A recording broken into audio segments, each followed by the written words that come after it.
What happens when your own son tells you you're useless, then convinces you to move every asset into his name because you won't need them much longer? How do you answer that kind of betrayal if you refuse to scream, beg, or fight in the way he expects? This is how I signed every paper with a calm hand, walked away in silence, and watched his world fall apart from the other side of 97 missed calls. Before we dive deeper into this story, I have one small request. Please subscribe, drop a like, comment, and hit that hype button to boost this channel so more people can discover these incredible Reddit stories. My name is Henry Carter, and the night my son called me useless, I did not say anything back. I just sat there at the end of the restaurant table with the candles and the noise and the fake birthday song playing for someone else, and I let his words settle in my chest like a stone. It was one of those casual family chain places, the kind with sticky menus and loud music. Eric had picked it because he said it was fun for Olivia, and because it was not depressing like Dad's old places. The table was crowded with his friends and their partners, people from his gym and his office. Mara sat close to him, laughing at everything he said, her phone never far from her hand. I sat near the corner, next to the aisle, where servers kept brushing past with trays of fries and drinks. For most of the evening, I did what I'm good at. I watched and listened. Eric talked about the company like it had always been his, waving his hands as he told stories about his team, his deals, and his strategy. He said he was modernizing everything, making it lean and efficient. Sometimes he added that he had to fight old habits from the previous generation. When he said that, a few eyes slid toward me for a second, then away again. I smiled when people looked, because it was easier. At one point, one of his friends asked how I felt about retirement. I opened my mouth to answer, but Eric spoke first.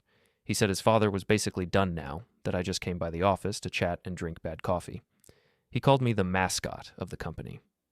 People laughed, not in a cruel way, more in that nervous way people laugh when they do not want to be the only serious one at the table. Mara leaned in and said it was cute that I still visited, that it was good for older people to feel useful. Her tone made it clear she did not think I was, not really. I felt my cheeks grow warm, but not from anger. It was a mix of shame and something else, something like surprise that they were so open about it in public. For years, I had told myself they were just thoughtless, stressed, a bit arrogant. That night, I understood they were also comfortable enough to erase me from my own story while I was still sitting at the table. The food came and went. Olivia smeared ketchup on her fingers and laughed when Eric wiped it off with a napkin. She kept turning to me to show a drawing on the kids' menu, asking if I liked it. I told her it was wonderful, because it was. Children create without shame. Adults tear down without thinking. Time blurred until the cake appeared. It was a small thing with a sparkler stuck in it. Everyone sang. Eric stood up and thanked them for coming. Then, with his arm around Mara's shoulders, he made his announcement.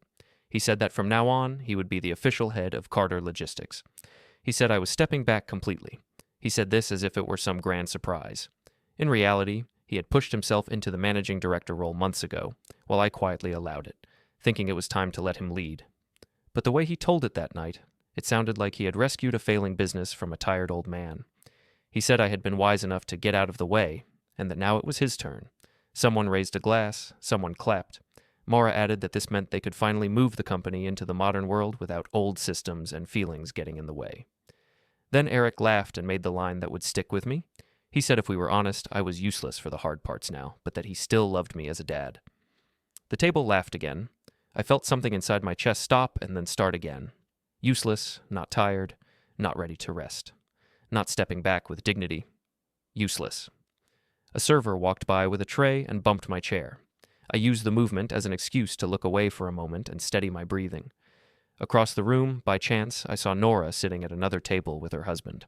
She was the company accountant, the one who had been with me almost from the beginning. Her eyes met mine just as Eric finished his little speech. She had heard enough to understand the tone, if not every word. She gave me a small, tight smile and then looked down into her glass, her face clouded with something like guilt. That look said more than any apology. After the cake, people started to move around, swapping seats, taking photos. Mara pulled out her phone and made a short video of Eric blowing out the candle. She turned the camera to herself and said something about passing the torch and next-generation leadership. I watched her record reality in a way that showed only what she wanted, a happy, modern couple taking over a business from a smiling old man at the edge of the frame. When we finally stepped outside, the night air felt cooler on my face. The parking lot lights buzzed softly. Eric was still buzzing from attention and beer. Mara leaned against their car, scrolling through her phone, probably posting that short clip. Eric came over to where I stood by my old sedan. He clapped me lightly on the shoulder, like a boss praising a junior employee. He told me not to take the jokes too seriously. He said everyone knew I had done my part. He said that at my age, the best thing I could do was enjoy myself and let him handle the real work. He added that these days, the company needed speed and risk appetite that I no longer had. He said I should be grateful that he was willing to take all this on. He pointed out that he and Mara had their own pressures, their own plans. Mara called out from behind him that she agreed. She told me that older people often held on to assets out of fear, and that it was not healthy. She said I had to trust that Eric would manage everything because he was the one with energy now. She used the word inefficient when she talked about me keeping things in my own name. I listened without interrupting. It was not the first time I had heard this kind of talk, but it was the first time it felt like a completed idea instead of just hints. It was clear now. In their minds, I was not a partner, not even a respected elder. I was excess weight that had not yet been cut away. They drove off with music playing and their headlights bright. I watched their car disappear, then got into mine. The engine started with the familiar rough sound it had made for years. On the way home, the roads were mostly empty. Streetlights slid across the windshield in a regular rhythm. My thoughts slid too, not wild, not angry, just steady. I thought about the drivers who still called me Mr. C in the yard. I thought about the nights I had slept on a broken couch in the office to make sure deadlines were met.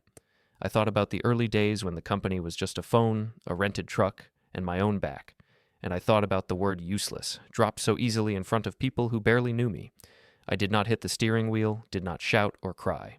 That is not how my body handles pain. Instead, I felt something quiet and firm settle into place. A line. A point after which I would not keep giving people the benefit of doubt they had already thrown away. When I pulled into my driveway, the house looked small and tired, but it was still my house. The porch light flickered. The front steps creaked under my weight. Inside, the air smelled faintly of coffee and dust.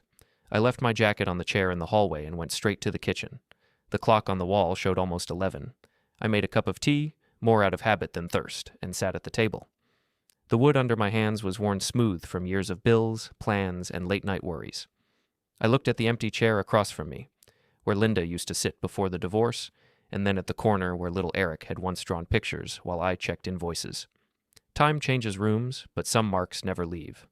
After a while, I went to my small living room and turned on the lamp beside the couch. The light revealed the framed photo of the warehouse on opening day, with me standing in front in a cheap suit and a forced smile. Next to it was a photo of Eric at 12 holding a soccer trophy. I walked closer and studied his younger face. His eyes were full of impatience even then. I wondered when exactly he had started to see me not as the man who built his safety net, but as a net that was now tangled around his ankles. The question did not have a clear answer. It rarely does. Eventually, I turned off the lamp and made my way to the hallway. On the small cabinet by the door lay my car keys and, next to them, an envelope I had put there weeks earlier after a call with the bank. It held the latest letter about our main business account and a note asking me to confirm some changes Eric had requested. I had not opened it that night. I picked it up and turned it in my hands. The paper was thin, but carried weight. I slipped it into my jacket pocket so I would not forget it in the morning. Then I noticed something else, something I had nearly forgotten. In the glove box of my car, there was another envelope, one I had put there years ago when Raj told me to keep some documents close but not obvious. The memory came back to me with sharp clarity. I had not thought about that envelope in a long time because nothing had forced me to. Standing there in my quiet hallway, with the sound of the refrigerator humming in the background, I suddenly saw it again in my mind, as clearly as if I were looking at it. White, unmarked, thick with paper that did not care about anyone's opinion. I went back to the front door, opened it, and stepped onto the cool porch. The night was even more silent now. Down the driveway, my car sat in the dim streetlight.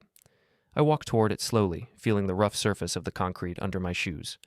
When I opened the driver's door, the familiar smell of old fabric and engine oil filled my nose. I leaned across the seat and flipped open the glove box. There it was, resting on top of a pile of registration papers and half-used napkins. A plain envelope, a little yellowed at the corners, with the name of the holding company written in my own handwriting. For a moment, I just looked at it. Then I reached out and laid my fingers on it, not taking it out yet, just feeling the edge of the paper. The buzzing from the street lamp above and the ticking of the cooling engine were the only sounds. My son thought I was useless. My daughter-in-law thought my name on documents was just an obstacle. But the paper under my hand did not care how they saw me. It only cared about signatures and dates and the simple, quiet rules I had set years before they ever said the word efficiency. I closed the glove box without taking the envelope out, locked the car, and stood in the driveway for a long moment, breathing in the cold air while a line of thought began to form in my mind with slow, steady clarity. In the morning, I woke up with the image of that glove box envelope in my mind as if I had slept with it under my pillow. The house was quiet, the kind of quiet that used to mean everyone was out at work or school, but now it just meant I was alone. Sunlight came through the thin curtains in long stripes. My knees hurt a little when I stood up, the way they always did now, but my head felt clear. I made coffee in the small machine Linda and I had bought 20 years ago. It rattled and hissed, but still did its job. While it worked, I let my thoughts drift backward, not to last night, but much further, to a time when Eric was small and the word useless would never have fit in his mouth at all. I remembered the first warehouse we rented, a low, drafty building near the railway tracks. The roof leaked in 2 places. When trains passed, the walls shook. Back then, Carter Logistics was not a company. It was just me, a used truck, and a phone on a metal desk. I worked during the day, loading and unloading, and at night I drove deliveries myself. Sometimes I slept on a pile of folded tarps in the corner. Linda used to bring Eric by on Saturdays. He would run between the pallets, pretending the stacked boxes were mountains and he was an explorer. He liked the sound of the forklift beeping when I reversed. He would wave his arms and tell me I could lift anything.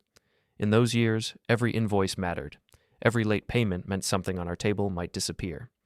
I learned quickly that banks did not care about my long hours. They cared about signatures and security. That was when I met Raj, who was still young himself then. He came recommended by a neighbor. He told me plainly that if I wanted to grow without being eaten, I needed structures. A holding company above the day-to-day mess. Contracts that respected my risk, not just the customer's needs. I did not understand all the terms, but I understood the idea of building one more layer of foundation under something heavy. We set up a simple entity with my name and a few shares. He told me to keep the papers safe. I put them in a small metal box in my home office, on a shelf above the old printer. Over the years, the company grew. We moved from that shaky warehouse to a newer one, then to an even bigger one. We hired staff, drivers, dispatchers, an office manager, and eventually Nora, who came in first as a part-time bookkeeper and stayed because she had a good head and a steady heart. She was the one who knew the numbers as well as I did. When trucks were late, when fuel prices spiked, when a client tried to delay payment, she would sit with me at that metal desk and we would look at everything line by line. There were nights when I came home and Linda would ask if it was worth it. I would look at Eric, asleep on the couch with his book still open, and say yes. Not because I loved invoices. Because I wanted him to live in a house where the roof did not leak when the trains passed. As Eric grew, I tried to show him what we were building. I took him to the warehouse in summer. I let him sit in the trucks, gave him simple tasks in the office. He complained that the warehouse smelled like dust and oil, that the computer system was old, that the work was boring. He said he wanted something better than hauling other people's cargo. He wanted meetings in glass rooms and laptops, not steel-toe boots. I thought it was just youth talking. I told myself he would appreciate what we had done when he saw the full picture. When he finished his business degree and came back to work for the company, I felt proud. I introduced him to clients as my son, the future of Carter Logistics. I believed my own words. At first, he was polite at least. He wore a tie and shook hands. He brought in new software, which did help in some ways. He talked to the bank in their own language. I watched him from my corner of the office and thought that maybe this was what all the years of strain had been for. Over time, though, the tone changed. He started telling staff that old methods were holding them back. He made little jokes about the way I still kept a paper planner. He called me old school in front of clients, with a smile that could be taken as affection or as mockery, depending on who heard it. In the warehouse, drivers still came to me with problems. When I walked the yard, they would lower their voices and say they missed the days when decisions were about routes and fuel, not just spreadsheets. I told them things change, that Eric had energy and ideas. I tried to believe that myself, even when my stomach tightened at some of his choices. Then Mara arrived. She glided into our lives like someone from a different channel, always well-dressed, always aware of angles and light, always with a comment ready about what was modern and what was embarrassing. She never said the word embarrassing about me directly, but she did not have to. She talked about upgraded kitchens, new neighborhoods, private schools. She used words like potential and trapped. She saw the company not as a living thing with people inside it, but as a lump of value that could be reshaped into her ideal life. One evening, not long after they married, they invited me to dinner at their new house. The place was all white and glass, with plants that looked more expensive than natural. The kitchen island was bigger than my first office. Mara had laid out a board of cheeses with names I could not pronounce. Olivia was still a toddler, wobbling around on unsteady legs, her hands reaching for anything she could grab. While we ate, Eric talked about the business the way he had at the restaurant, as if it were solely his. He described the loans he wanted to take, the expansions he planned, the way he would use debt as leverage, as if he were explaining a game to a slow student. At one point, he pulled out a tablet and showed me graphs of growth. He said we could do so much more if we unlocked the value in the assets we already had. Mara nodded eagerly and said that at the moment, so much of our life was stuck on paper in my name. She said that banks and investors looked at me and saw someone near the end of life. She said if everything moved under Eric, the picture would be cleaner. She used words like streamlined and efficient. I asked what she meant by everything. She listed it without blinking. The company accounts, the properties tied to the business, even the investment portfolio Raj had once helped me set up. She said it would be easier for everyone if there was one signature that mattered. I remember feeling a chill then, even though the room was warm. I told them I would think about it. Eric sighed in a way that said he thought I was being stubborn. He reminded me of my age, of my health. He said I was still sharp now, but that things could change quickly. He said the responsible thing was to prepare. He framed it as protection for me. It sounded more like an attempt to push me to the side of my own life. After dinner, while Mara put Olivia to bed, Eric poured himself another drink and lowered his voice a little. He told me that with the right structure, he could make the company 3 times its size in 5 years. He said the only real risk was old-fashioned ownership. He said I had to be brave enough to hand the wheel to him completely. He did not ask if I wanted to stay in the vehicle. He assumed I would be content sitting in the back, if I was in the car at all. On the drive home that night, I thought about everything Raj had told me years ago, about layers and protection. I also thought about Linda, who had divorced me not because she hated me, but because she felt like everything in our lives revolved around the business and never around her. She had told me once that I was married to the warehouse more than to her. She was not wrong. Even after she left, I kept the structure, the routines, the late-night checks, maybe because without them, I did not know who I was. Now, decades later, my own son wanted to pull all that structure into his name like a magician grabbing a tablecloth. Trusting that the dishes would magically stay standing, he saw the value. He did not see the risk, or he thought risk was a game he could win because numbers on a screen told him so. The next day after the restaurant, I went to the warehouse. I walked the loading dock slowly, greeting the staff, asking about routes and delays, listening to small complaints and small victories. I watched Eric move through the office, loud, fast, confident. He was in his element among screens, giving orders in short messages and emails. When he saw me, he told me in front of Nora that he had a meeting at the bank soon to discuss consolidation. He said he would take care of everything and that my presence was not really necessary for those parts anymore. Nora's eyes flicked from him to me. There was something like warning in them, but she said nothing. Later, when I passed her desk, my phone buzzed. It was a short message from her. She wrote that if I ever wanted to review some of the recent changes, she would be happy to show me the numbers in detail. She added that some decisions made lately had increased our risk. She wrote the word risk twice. I did not answer right away. Back in my office, the small one I still used at the end of the corridor, I closed the door and sat down. The desk was worn, the chair creaked, but this small room had seen more plans than any other place in my life. I looked at the bookshelf, at the metal box on the top shelf. Dust had gathered along its edges. I stood up, took it down, and set it on the desk. My hands hesitated on the latch.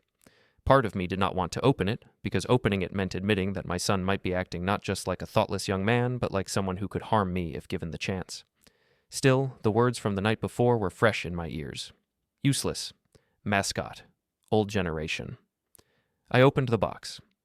Inside, the pile of papers was smaller than I remembered, but each sheet carried more weight than any of the glossy graphs Eric had shown me. There was the certificate for the holding company, my name printed as majority owner. There were copies of key contracts where clients had agreed to certain conditions if the original guarantor stepped back. There was a brief letter from Raj, written in his neat hand, explaining that this structure meant no future operational manager could sell everything or overexpose us without my consent. I realized then that while I had been busy working, a much quieter protection had been sitting here for years. I had put the locks on the doors long ago. I had just forgotten where I stored the keys. I closed the box and placed my hand on the lid for a moment, feeling the cool metal under my palm. Outside the office window, I could see Eric crossing the yard, laughing into his phone, full of plans, certain that he was the only one who understood how the world worked now. For the first time, I asked myself a simple question. If I stopped holding everything up, what would actually happen? The answer did not come right away, but the question stayed. It sat beside me at the desk, followed me into my car that evening, and lay down with me when I finally closed my eyes. A few days after I opened the metal box, Eric told me there was a meeting at the bank that I really needed to attend. He said it in a tone that suggested he was doing me a favor.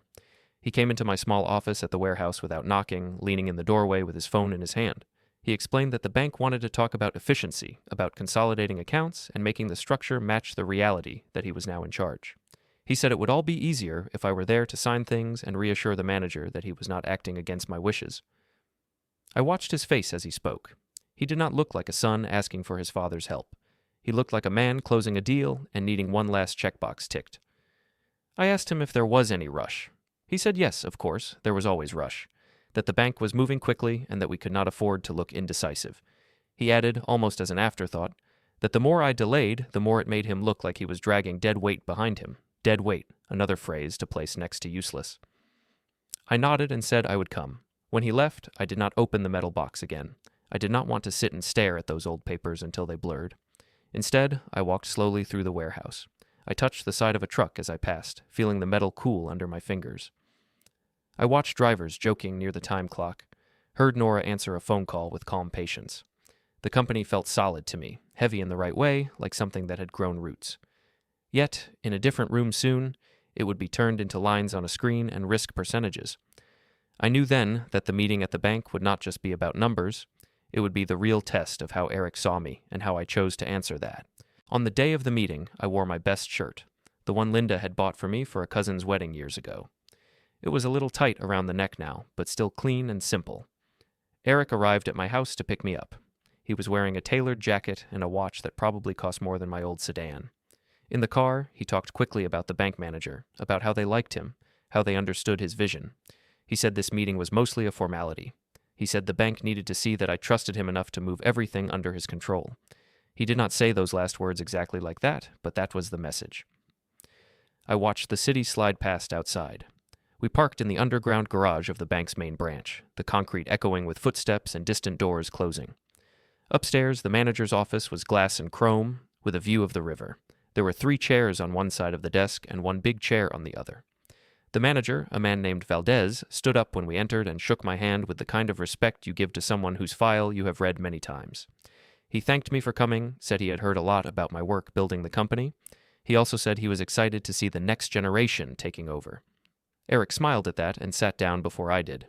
The desk was neat, but 2 stacks of papers sat ready, one on my side, one on the manager's.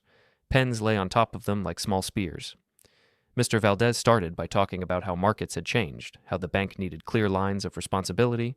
He said that from a risk point of view, it made more sense for the person actively running the business to be the main name on operational accounts and facilities. He glanced at Eric as he said it. Eric nodded along, adding that I was basically retired now, that I came in only occasionally. He described me as a founder emeritus, a phrase that sounded like a polite way of saying decorative. The manager smiled politely. Then he turned to me and explained that what they were proposing was a consolidation. Fewer accounts, simpler ownership, smoother communication. He said the bank would feel more confident extending credit if everything was in one pair of hands instead of split between an active director and a semi-retired founder. He was careful with his words. He did not call me useless, but the idea was the same. Eric took one of the pens and tapped it on the papers. He told me all I really needed to do was confirm what was already true, that he was running things, and that I trusted him. He said this was about freeing me from paperwork, about letting me enjoy my time without worry. He said I would still be taken care of course. He said that as if I were a dependent relative, not the man whose name had opened these doors in the first place. I picked up the top sheet and looked at it. The text was small and dense. I did not understand every term, but I understood the structure: transfers, assignments, authorizations. The words were the same kind Raj had used years ago when we built the layers that kept the company safe. Only now, they were being used to move everything into a new shape. I asked a few simple questions. Would this affect my pension? Would this remove me completely from daily control? Would I still be a guarantor on certain loans? Mr. Valdez answered carefully, but his eyes flicked to Eric when he mentioned guarantees. He said that for now, some guarantees would remain in my name, but that operational control and decision-making would be signaled as Eric's. He said that in the future, we could look at shifting more responsibilities if things went well. Eric cut in, saying that the point was to show we were united. He said the bank needed to see that I was not clinging to power. He added, with a small laugh, that I had never been good with modern finance anyway, so this would spare me some confusion. Mr. Valdez did not laugh. He watched me instead. In that moment, I realized something important. The bank did not simply believe whatever story Eric told. They believed patterns, payment histories, signed forms. They had seen decades of my steady hand. Now they were being asked to believe in Eric's speed. They wanted my signature to make that more comfortable. I thought about saying no. I thought about standing up and walking out, leaving Eric to argue with the bank on his own. But I also thought about the metal box in my home office, about the old holding company papers, about the clauses Raj had insisted on. I thought about the simple question that had been sitting with me since the other day. What would happen if I stopped holding everything up? It was then that the switch flipped inside me. It was not dramatic. It was a quiet decision that settled in my chest like a stone, the same stone that had formed when Eric called me useless. I decided that I would not fight Eric for the visible pieces he was so eager to grab. I would give them to him in the way he wanted, but on the timeline and with the understanding that I would not be standing behind him forever when the weight started to pull. I picked up the pen. Eric's eyes lit up with relief. Mr. Valdez looked relieved too, but for different reasons. I signed where they asked me to sign, but I did not rush. I read enough to see that the main effect here was to put operational assets and daily control under Eric's name. The deeper parts, the ones tied to the holding structure and certain client agreements, were not mentioned in this stack. Those lived elsewhere. When the last paper was signed, Eric leaned back in his chair like a man who had just won a prize. He thanked me in that overly bright tone people use when they are already thinking about the next step. He told Mr. Valdez that this would make everything easier going forward. On the way out of the bank, in the hallway, he clapped me on the back and said I had done the right thing. He said now he could really move, take risks, grow. He repeated that I was free to relax, that I should stop worrying about things I no longer understood. He used the word old again, not as an insult, just as a fact in his mind. In the car, he put on music and talked about future expansion. He did not ask how I felt. He assumed the meeting meant I was finally out of his way. Back at my house, I watched his car disappear once more down the street. I went inside, hung my jacket on the back of the chair, and walked straight to my small office. The late afternoon light came in at an angle, dust floating in it. I sat at the desk, placed both hands flat on the surface, and stayed like that for a long time. I did not feel broken. I felt tired, yes, but under the tiredness there was a strange calm. People think power is loud. Sometimes it is very quiet. It sits in a sentence written years before, in a signature placed on the right line, in a clause someone forgot to read because they were in a hurry to feel important. On the shelf above me, the metal box waited. I reached up and pulled it down again. I did not open it this time. I knew what was inside. Instead, I placed my phone next to it. The screen lit up, showing a list of recent calls and messages. Eric's name was near the top, with a timestamp from earlier that day. Below that, Nora's name from a few days ago. Below that, Raj's name from years ago, still stored in my contacts. I scrolled to it and paused. My thumb hovered over the call icon. Through the thin wall, I could hear a neighbor's television, some show with canned laughter. Outside, a car passed, tires whispering on the road. In that small, ordinary moment, I understood that the next sound I chose to create, a ring on Raj's phone or the silence of putting mine face down, would decide what kind of old man I was going to be. The useless one my son saw, or the quiet one who remembered how to hold his own pen. I let my thumb hover over Raj's name until my hand started to ache. For a few seconds, I imagined putting the phone face down, making dinner, turning on the television, and letting the current carry me wherever Eric decided it should. That was the life he wanted for me, soft, quiet, dependent, useless. Then I thought about all the nights I had stared at numbers until my vision blurred, about the roof that did not leak because I had patched it myself, about the first truck that had broken down in the rain and how I had walked home soaked rather than leave it unattended. No one had been there to rescue me then. I had managed because there was no other choice. This felt the same. I tapped the screen. The phone rang a few times, and for a moment I wondered if he had changed his number. Then Raj answered with his usual dry hello, like he had been expecting a call from a client, not an old friend. I told him it was Henry. I told him I was sorry to call without warning. He said there was no need to apologize and asked how I was. I said I was mostly healthy, but that my son had been very busy with paperwork.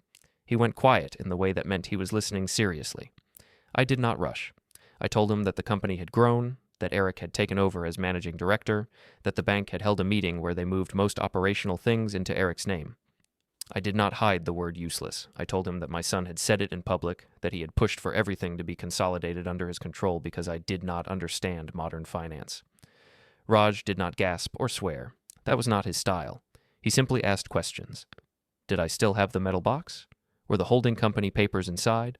Had I signed anything that directly moved that company or its shares? I answered carefully. Yes, the box was here. Yes, the papers looked untouched. No, I had not signed anything that even mentioned that entity.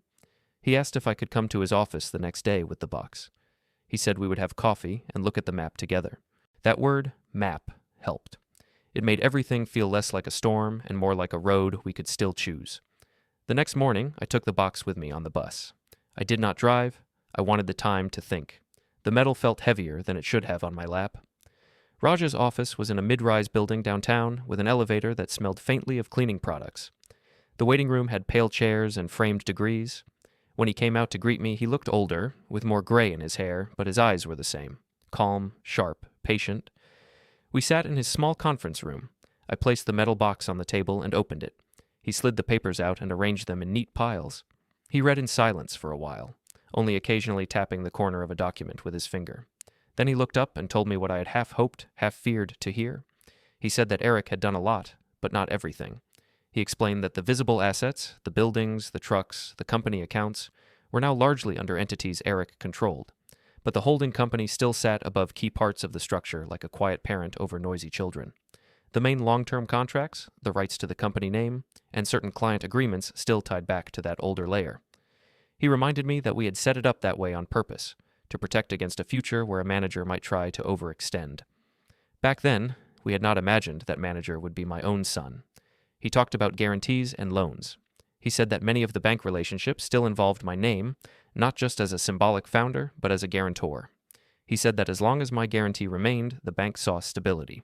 If that guarantee was withdrawn or not renewed, the bank would have to decide how much faith it had in Eric alone. I asked if that meant I could ruin everything with one bad move. He shook his head.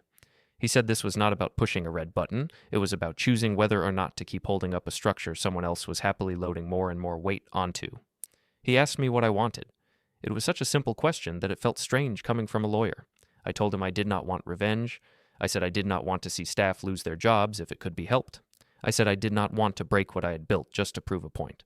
I also said I did not want to live the rest of my life at the mercy of a man who thought I was a mascot. Raj nodded. He said there might be a middle path. He explained that certain contracts with key clients had clauses that named the founding guarantor. That was me. Those clauses said that if the company changed hands drastically or breached certain financial rules, the clients had the option to move their business to any entity still controlled by that same guarantor. Years ago, when we had added those lines, I had barely understood them. Now they sat on the table like quiet seeds, waiting for the right conditions. We did not decide anything that day. Raj said he needed to see more of the recent picture. He suggested I meet with Nora, ask her for copies of the latest financial statements and some of the new contracts Eric had signed. He said I did not need to explain everything to her. He said Nora was careful and would understand that sometimes people needed to look at numbers from a distance. We agreed to speak again once he had more information.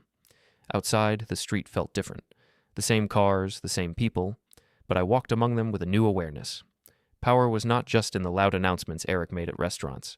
It was in the quiet lines of text he had not bothered to read because they did not fit into his stories about speed and growth. A few days later, I asked Nora to meet me at a small coffee shop not far from the courthouse.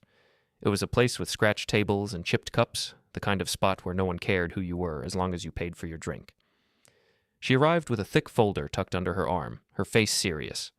We ordered coffee and sat in a corner. I thanked her for the message she had sent earlier about risk. I told her, in broad strokes, that I was concerned about how fast things were moving and how much debt was being taken on. I did not say I was planning anything. I only said I needed to understand what had been done in my name. She opened the folder and showed me several recent reports. She pointed out lines where costs had gone up and reserves had gone down. She showed me a list of new loans Eric had negotiated, some with aggressive terms. She tapped one sheet and said quietly that if anything disturbed the bank's confidence, they would not be gentle. I asked how Eric had reacted when she tried to warn him. She said he had thanked her in a smooth voice and told her that old ways of thinking about risk did not apply anymore. He had called her cautious, as if it were an insult. She admitted that she had thought about leaving, but stayed because she still trusted me and because she felt responsible for the staff. I did not ask her to spy or to betray him. I simply asked if she would send me copies of these summaries so I could sleep better knowing the real numbers. She agreed without hesitation. She slid a few printed statements across the table, saying they were duplicates. She told me she would email the rest. When we parted, she squeezed my hand briefly, like someone saying goodbye to a captain stepping off a ship he built. Later that week, back in Raj's office, we went through what Nora had provided. He laid out a simple picture in plain words. Eric had taken on a lot of weight very fast.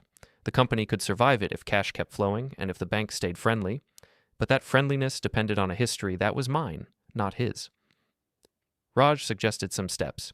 He said we could quietly notify the bank that, going forward, any extension of guarantees would require my explicit, separate consent.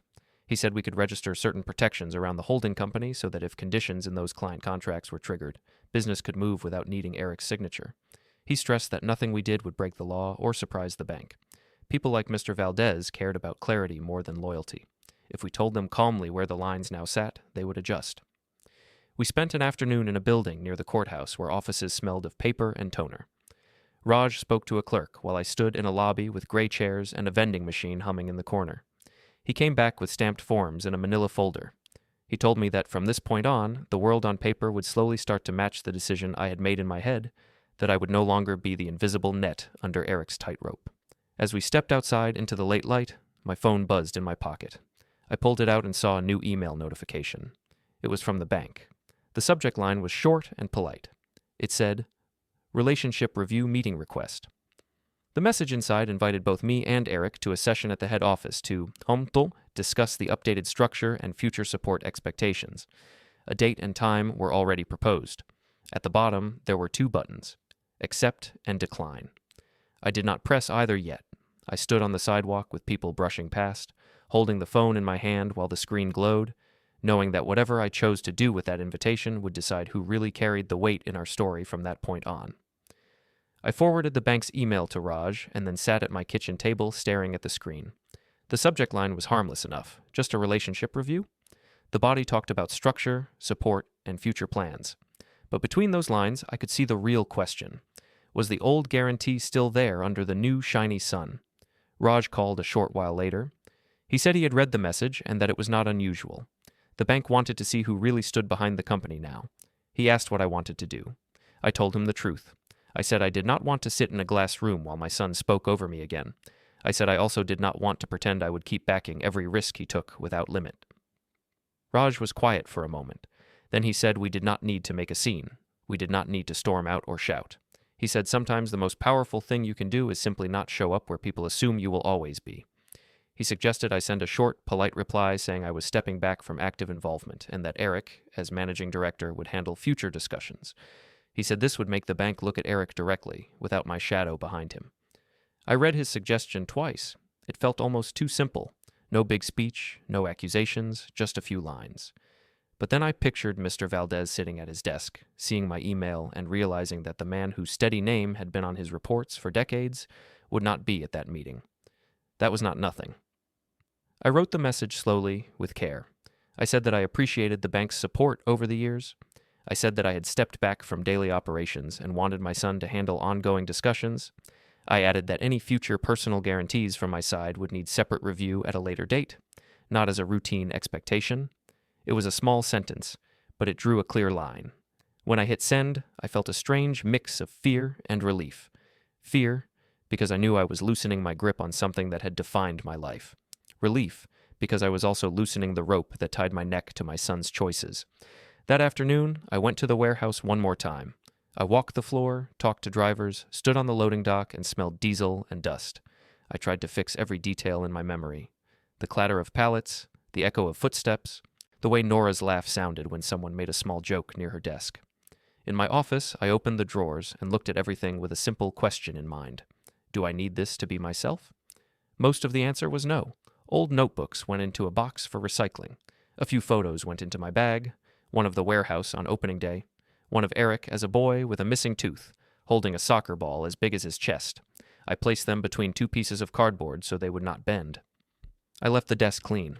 When Nora came by my door, she paused. She looked at the empty surface and then at my face. She asked if I was going somewhere. I told her I was taking some time away, that I needed to let Eric run things fully, the way he kept saying he wanted. I added that I trusted her to do her job well, whatever happened. She frowned and said she hoped that meant I was not letting myself be pushed out like a problem. I said I was choosing to step away before I became one.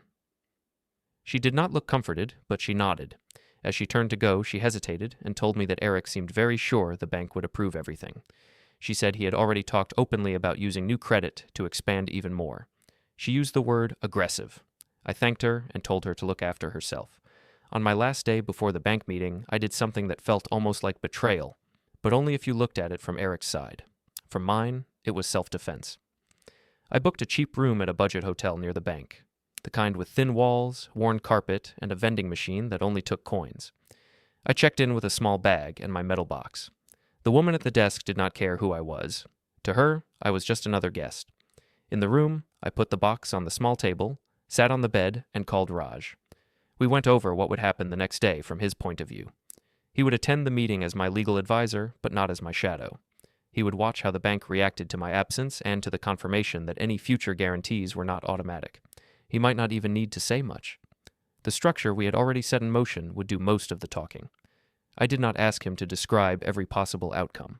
I only asked him to make sure nothing illegal happened and that none of the staff were blamed for decisions they had not made. He promised he would do what he could within the limits of his role. That night in the hotel, I lay on the bed and listened to the sounds through the wall. A television, someone coughing, a door closing. It felt strange to be away from my own house, from my old couch, from the familiar ticking of my kitchen clock. But it also felt like a test. Could I really step away? Could I let things develop without rushing in to save everyone, including the son who had called me useless? I woke early on the morning of the meeting. I dressed in the same shirt I had worn to the first bank visit, but this time I did not head for the underground garage. Instead, I checked out of the hotel and took a taxi to a small station on the edge of the city. I had already packed a second bag at home with a few clothes, some photos, and essential documents. They were waiting in the trunk of my car, parked on a side street far from the warehouse. Before I left the parking lot, I stood there for a minute, key in my hand. The sky was gray. A light wind moved trash on the pavement. I thought about turning back. I could still drive to the bank, walk into the boardroom, sit beside Eric, and let everyone pretend that nothing had changed. It would be easier in the short term. The bank would feel reassured, Eric would feel safe, the staff would not feel the ground move under their feet. And me. I would go back to being a mascot with a guarantee attached. I got into the car and started the engine. Instead of heading toward the city center, I drove toward the motorway. The road out of town was almost empty. As the buildings thinned, my chest tightened and then slowly relaxed. I had booked a modest apartment in a town a few hours away, the kind of place where no one cared what company your name was attached to. It was not permanent. It did not need to be. It was a door I could step through while I watched the house I had built from outside for once. On the way, my phone buzzed once with a calendar reminder. It flashed bank relationship review with the time and location. Then it disappeared from the top of the screen. I did not open it. I turned the volume off and placed the phone in the cup holder. When I reached the new town, the main street looked like many small streets I had seen in my life. A bakery, a pharmacy, a corner shop, a hair salon. The apartment building was old but clean. The landlord was a thin man with keys jangling on his belt. He showed me a narrow staircase, a small door, a room with pale walls, and a window that looked over a courtyard. There was a bed, a wardrobe, a small table. It was not much, but it felt like a space with no history attached to my name. I signed a short lease, handed over the deposit, and set my bags down. In the quiet of that room, I took out the 2 photos from my bag and propped them against the wall on the table. The warehouse on opening day, Eric with his missing tooth. They looked back at me like 2 different stories. I made myself a sandwich with bread and cheese from the shop downstairs. I ate it slowly, listening to the muffled sounds of people moving in the building.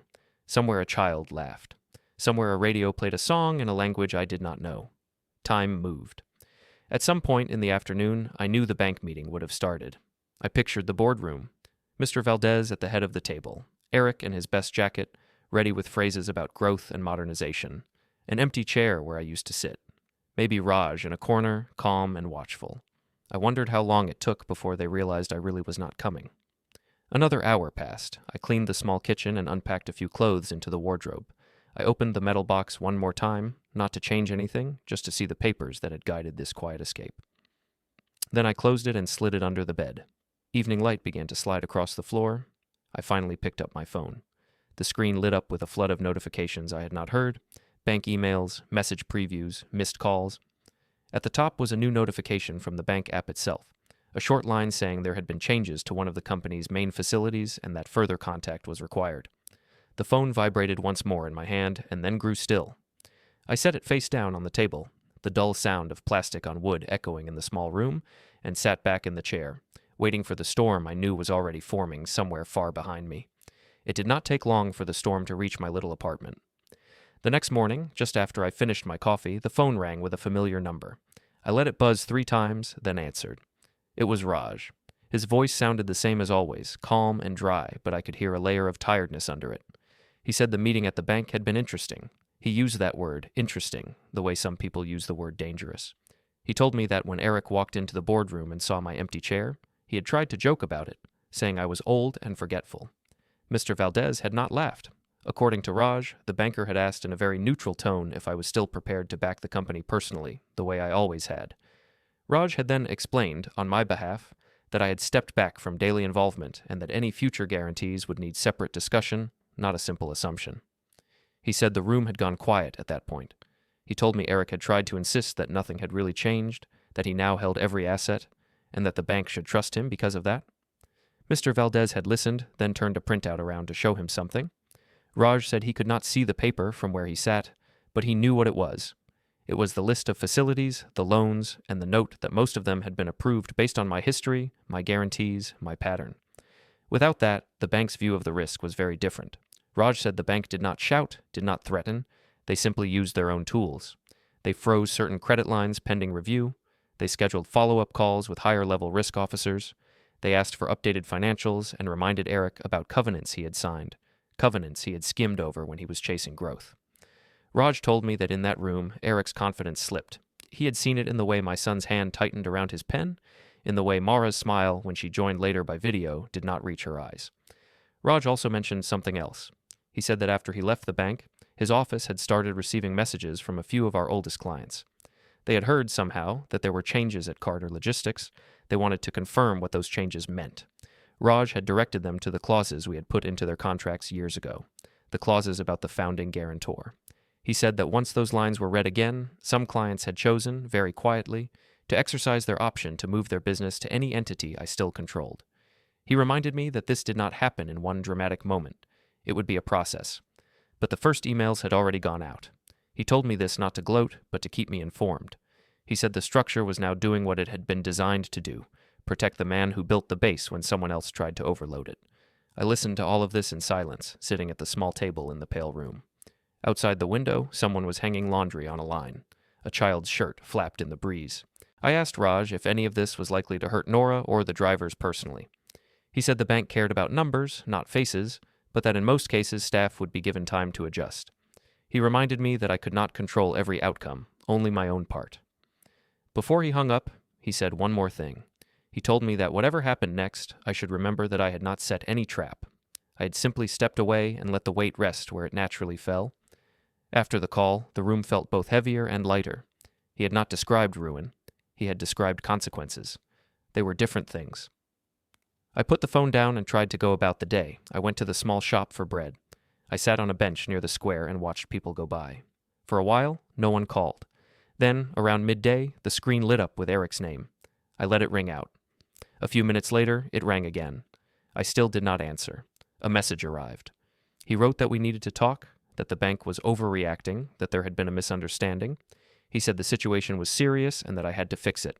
That was the word he used, fix, as if I were a mechanic he could summon. I typed nothing. I left the message unread. The calls kept coming, sometimes from him, sometimes from Mara, sometimes from the office line. I recognized the company number. Once, Nora's name flashed across the screen. That one hurt the most. I almost picked up, but I stopped myself. I reminded myself that she knew more than anyone why this was happening. If I answered, I might try to comfort the wrong person. In the late afternoon, a new number appeared. I did not recognize it. I answered, thinking it might be the landlord or the clinic. It was Mr. Valdez. His voice was polite and formal. He said he knew I had stepped back, but he wanted to speak to me directly out of respect. He told me the bank had started its review, and that given my history, he wanted to be sure I understood what might follow. I told him I did. I said I knew that when guarantees were removed and covenants were broken, banks responded. He agreed. He said the bank had never had a bad experience with me. He thanked me for years of steady partnership. Then he said very clearly that he could not base current decisions on past feelings. He had to base them on present facts, and the present facts were that the company's new structure carried more risk under Eric's hand alone. He did not ask me to come back. He did not pressure me to change my mind. He only said that if I ever wanted to operate through my holding company again, the bank would consider it carefully, as they would for any solid client. It was a small sentence, but it drew another line. The partnership was with me, not with my son's ego. After we hung up, I realized my hands were shaking slightly. I placed the phone on the table and looked at it as if it were a small animal that might bite. The screen lit up again almost immediately. Missed call notification, new call, voicemail, message. The numbers began to stack. At some point in the evening, exhaustion caught up with me. I lay on the bed and stared at the ceiling. The phone vibrated on the table, then stopped, then started again. I did not count at first. I tried to ignore it. But the mind does its own math. It notices patterns. 5 calls, 10, 20. I got up, poured water, walked to the window, watched the courtyard. A neighbor's dog barked once and went silent. Inside my pocket, the phone buzzed again. Finally, curiosity and something like closure made me pick it up. I did not answer any active call. I only looked at the lock screen. It showed the time, a little battery icon, and under the list of notifications, a number.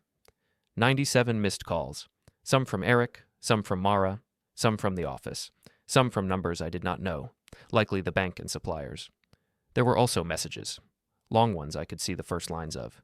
Eric saying I had destroyed everything. Eric saying he needed me. Eric saying he had thought I would always back him no matter what. Mara saying the bank was being unfair and that I was being cruel by staying silent. Mixed in with those, a single short message from Nora. She wrote that she hoped I was safe, that she understood more than they thought, and that whatever happened, she was grateful for how I had treated the staff over the years. I read that one twice, then locked the phone again. The number on the screen did not change. 97 missed calls. People might think a moment like that feels triumphant. It did not. It felt clean.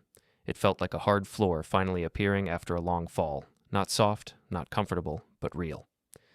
I walked to the table, picked up the phone once more, and held down the power button until the screen went black. The apartment grew quieter without the small vibration that had been filling it. I put the phone in the drawer, next to the metal box, and closed it gently. Then I took my coat from the back of the chair, opened the door, and stepped out into the evening air, leaving the silence to do what raised voices never could.